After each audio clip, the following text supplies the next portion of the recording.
Hi, welcome again to the Success Stories of Meet RX, and I'm Brooke Erdman, and today I'm speaking with Maria, who's going to share with us about her adventures in the carnivore diet and how she's healed her gut. Hi, Maria, how are you? I'm well, thank you. How are you doing? I'm good, and thank you again for taking the time to share with our listeners about what it's been like for you. So let me just ask you, how were you eating before you started on the carnivore diet? Well, being having anorexia nervosa as a kid, let's face it, didn't eat very much very often, even as an adult. But what I ate would be characterized as a healthy diet. My big love was bread and cheese, but I ate vegetables, fruit, not a lot of fat, as my now deceased gallbladder can attest to. The surgeon said low fat killed it. Meat was always my favorite part of the meal, but I was always taught 4 ounces, nothing bigger than your palm. Yeah. And, that's what I adhered to. And I would save my meat for last because I loved it the most. And, I think pretty much what they would call a Mediterranean or a paleo diet. Yeah. And how did that, and then you got into a paleo diet, and how did that work for you at first? Well, it was a little too much good too late. I think my digestive tract was too damaged from the years of being anorexic and withholding calories. I was developing ever more increasing symptoms of things going wrong. Purging or vomiting was never my thing, but in my mid to late 30s, food I found would just sit in my stomach. The way I wanted to eat, it was just going nowhere. And I managed to become convinced by well-intentioned caregivers that would say, well, you're bulimic now. It's time you just dealt with the emotions. Right? I said, no, you don't understand. It's always 2 to 2.5 hours after I eat. I don't want to get sick at my stomach, but it's happening. And fast forward to a point where I'm diagnosed with gastroparesis and ever decreasing colon function. Can you explain to our listeners what's gastroparesis? What do they mean? It's slow stomach emptying. It's just the food sits in there. It's normally associated with people, I think, who have diabetes, but certainly people who have long-standing eating disorders. It just doesn't move. You can get sick a few hours later, half a day later, and everything looks pretty much the same as it went in.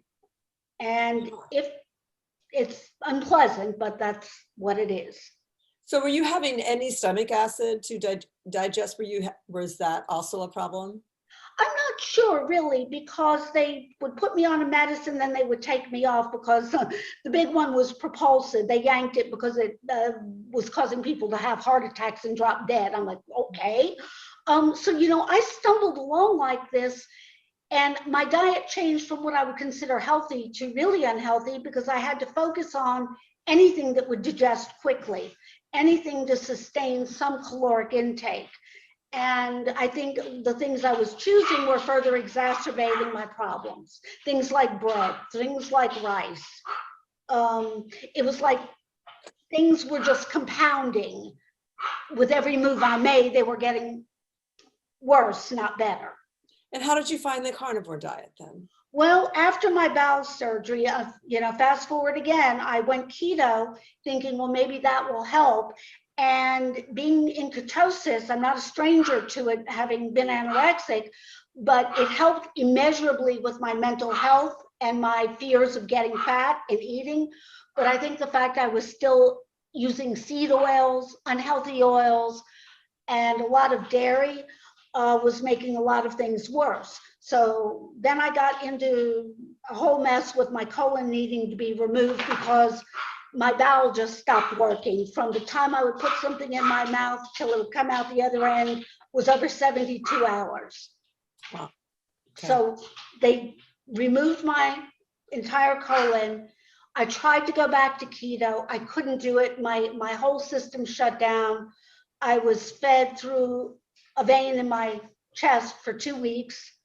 I was released from the hospital weighing 87 pounds. And at that point, I had to eat what I could eat. And then when I tried to go back to keto about 6 months later, it didn't work. It made me very sick. And that's when I discovered carnivore, a little too late. When you say keto, since keto there's such a broad term, and it's such a broad term. Obviously, it doesn't sound like it was meat-based keto. Was it keto that had a lot of coconut fat bombs and Not so much the fat bombs, but heavy on the olive oil, heavy on the butter, heavy on the fat. But the big thing was restrict your protein. And I had always loved my protein, but it's I'd already been mentally trained. Okay, no bigger than the size of your palm. And I literally wasted away to nothing. At one point, I was 82 pounds. And that's when I kind of discovered different protocols for carnivore and started experimenting with those. And so what was that like? So you started eating some meat, more meat. It was amazing. All the IBS symptoms, all the reflux, the sinus, the numbness and burning in my fingertips, the arthritis in my thumb and my hips, my rosacea, all of those abated within about a month. That's great. What was that first week like with digestion or satisfaction? Surprisingly, it was a non-issue. I was really shocked that absent all the other things that one could eat, that meat and fat alone would be that easily digested. But there is a caveat to that. My body was starving, obviously, and my eyes were literally bigger than my stomach. So for a while, it was a real struggle because I would eat till I was satisfied. I no longer was having those fears, but I had to balance that against eating enough, eating too much, getting sick. I was literally so deprived. I could barely walk after I ate. That's how bad my digestive tract was. My husband had to hold my arm and help me walk for 30 minutes after eating to try and get things rolling. Yeah. So it was a struggle. Yeah. It wasn't cut and dried and easy like it was for him. Oh, good. I'm glad he was there doing that with you. So for the first couple of weeks, you had to really kind of tweak about how much you could eat at one time. And it was a struggle that has lasted, I'd say, over a year. And my problem wasn't ever going off the carnivore way of eating per se, but getting frustrated and getting back into some really bad habits like Diet Coke or coffee or energy drinks or my nightly cocktail. None of those by themselves in a normal gut once in a while, I don't think are that much of a problem, but for me, they were a problem, and it continued to set back my progress. And so that would flare up like IBS or something? It would flare up my IBS and gastritis, irritation to the lining of the stomach. Yeah. And I just felt like I wasn't thriving. Like at first I was starving and I sucked everything in. And then it was like my body said, okay, we've got enough to survive here, but I got to tell you, something's wrong. Something's wrong. And it wasn't until I saw a video just this past December, I think it was, with Kelly Hogan and Dr. Campbell McBride, and I found the answer to why I threw up bone broth. It's too strong for me.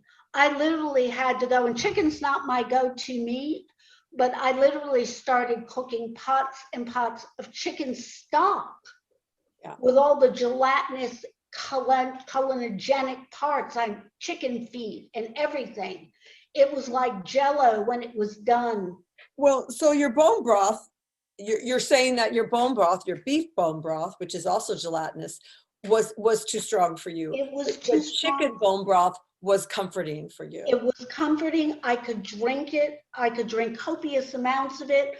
I started doing like 3 cups a day with 3 meals. And then the tide started to turn for me a little bit because my gut lining, I guess, was still too permeable in some ways to really benefit fully from carnivore and mend itself. Now you mentioned that PKD. So were you working with them, with the I hunger? actually did, and I have nothing but praise for them. But for some reason, that protocol was too much like keto in that I lost my weight. When I kept my protein low, I lost too much weight again. And I found that it was better for me overall, even if it reduced the level of ketosis I was in. I found it more beneficial in my particular case to eat until I was satisfied, whatever that was, whether it was this much protein and this much fat, or this much fat and this much protein. I learned to intuitively listen to my body. And it was kind of like a lot of things going on at once with setbacks, but as I learned more and more to listen and trust my own body, I began to thrive more. And I think the chicken stock, as opposed to the bone broth, was another piece in the puzzle that made me realize, hey, this is a digestive disorder right now. Yeah. Very good. So your body came back. It appreciated you feeding it meat, and it came back, and then you're in a conversation with it. Yeah. And even though I have an ileostomy and that presents its own set of challenges, if anything, it has helped me manage the output from that better because there's less of it and my gut is in better shape overall. And my kidney doctor, the guy they sent me to, because they all flipped out when I said I'm eating meat, the kidney doctor said, whatever makes your bag happy makes me happy, and it makes your kidneys happy. You will be less of a danger to your kidneys with proper nutrition and proper hydration. So with this way of eating, I eat what I need, I drink what I need. I do have to supplement, but I'm a special case. Yeah. So you get the instant feedback with the bag, with the ileostomy. Sadly, it is often instant or close to it. It keeps you right online. But yeah, I'm a special case. I do have to supplement a little bit of potassium, but not much, because I no longer get sick after meals. And I don't require all the fluid and all the energy to break down carbohydrates in my system. It's just meat and fat. Did you get the ileostomy at the first surgery? Yeah. Or the second? That was my first and only bowel surgery. And they took the whole colon out because it wasn't working at that point. And now what are you eating now? I gravitate mainly to beef. Pork never sat well with me unless it was bacon. I do have a love affair with bacon. The fattier, the better. So beef, mostly ground beef, because it's easier to digest. Pot roasts, bacon. I supplement with chicken because I do like chicken now. When I first started, I couldn't bear to eat chicken. I think my body knew more what it needed. But now that I'm doing better, I enjoy chicken. But it's got to be slathered in chicken fat or duck fat or bacon. Butter. Do you eat butter? Dairy will always be a danger point for me. Even at this stage, I hesitate to try and rock that boat. I've been, even fermented dairy doesn't typically sit well with me. So yeah. If it ain't broke, don't fix it. I like dairy. And if at some point I could slowly introduce a teaspoon of homemade yogurt, because I make homemade kefir for my husband. He's carnivore, but he does fermented dairy. That's great. If not, I'm content. I don't even do eggs. So no eggs, no dairy. But you're drinking coffee, though, I think you said. Very rarely.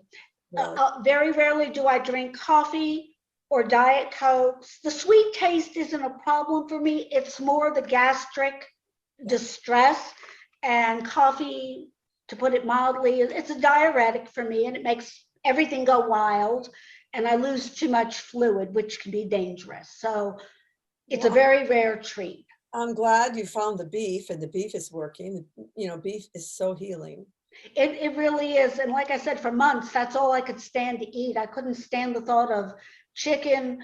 Lamb was actually too greasy for me, but beef was always the go-to, just 73-27. Fantastic.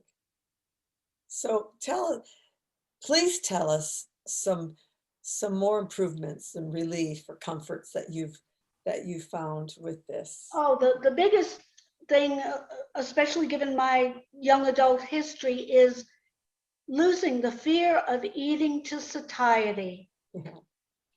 Just eat, and it's fine. You know, it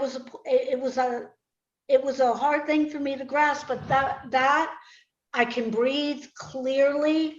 My digestion runs silently.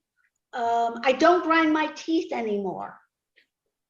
You mean nighttime grinding? Pardon? Do you mean nighttime sleep? Yeah, I don't grind my teeth at night anymore. I used to wake myself up doing it or wake my husband up. The no more tingling of burning sensations in my fingers in the winter. My hips don't hurt. My thumb joint doesn't hurt. Nice. You know, it just, the list of improvements, I think that's got them all. It just took the time it took to get to this point. It's so nice to hear you list off the things that are working. You know, you just want comfort for you after what you went through. And it is I comfort. just want comfort for you. So it's a relief for me to hear those positive things. Well, you know, and I hope it encourages someone else to try it, because your kidneys will probably be fine. In fact, I did meet with Dr. Baker about 1.5 years ago, and he said, go get a cystatin C test. And that's when I went to the kidney doctor, and I said, are my kidneys damaged from eating too much protein? He goes, no, your kidneys are fine. Just don't get dehydrated. Eat as much protein as you want. Great. So it's so great that it's meat, it's beef, that is actually the easiest thing on your body to be digesting. it is. And, you know, I still don't do well with grilled meats. I still soft cook everything. But again, my digestive tract was in, what's left of it was in ruins when I started this. And if I have to kind of parboil it in some chicken broth, so what? I enjoy it. It tastes wonderful. I can eat my bacon. Yeah, nice. That sounds really great. I'm so glad. Do you have any pieces of advice for someone else who's sort of suffering some of the things that you're going through? Like, is there a shortcut? Do you have a shortcut for them? Just 2 things I would suggest. 3, be patient with your body and yourself. Try to walk after eating for 30 minutes. It sounds so trite, but it really helped, because I remember when I started, my husband had to hold me up. I would get so weak in the back of my legs. It was like everything was going to my gut and there was nothing left. So I found just however slow I needed to go for about 30 minutes. And over time, I picked up speed and didn't need any help. So as silly as it sounds, if you can walk a little after you eat, and then if you're not thriving, try the chicken stock instead of a long cooked bone broth. It's like chicken soup. It's like the old-fashioned chicken soup. Exactly. But I call them chicken paws, but you go in their gross little chicken feet and you throw them in with your stock and you let them cook until they're gelatinous. And I swear the next day you will have chicken jello. Yeah. But that is what will help your gut. It helped mine anyway. That is such good advice. Chicken soup, chicken stock, and take a walk after dinner. And be patient with yourself, because I would lose patience. And, you know, that was one of my biggest problems. And actually one of your coaches helped me with that. I sought coaching last July from Brett Lloyd, Good. Not because I couldn't stick to the carnivore way of eating, but He also likes his bacon. yeah, we're both musicians too. But I had lost a dear family member. One of our little dogs died. I felt responsible. I got depressed and I picked up my bad habits again. I was still eating only meat, but I started with the nightly cocktail and the Diet Coke and too much coffee and too many energy drinks because I was exhausted. And, he kind of provided a lot of good common sense and moral support. And I got back on track, and I'm dealing with things better now, and definitely meat heals. But the coaching is a very valuable part of what you guys offer. It's great. MeatRx community and all of our coaching. It's really great. Yeah. I'm so glad that you got to partake in it and found benefit. Yeah. I really have. And the biggest thing I could say to someone is don't be scared to try it. Yeah. No, you're just, I think that you've given us a lot of food for thought here. Beef for thought. Beef for thought. Beef, yeah. So glad that you're in the Carniverse with me. I am happy to be here. Thank you, Maria. Well, thank you for having me. I hope this helps somebody else. I'm sure it will. Thank you. Take care.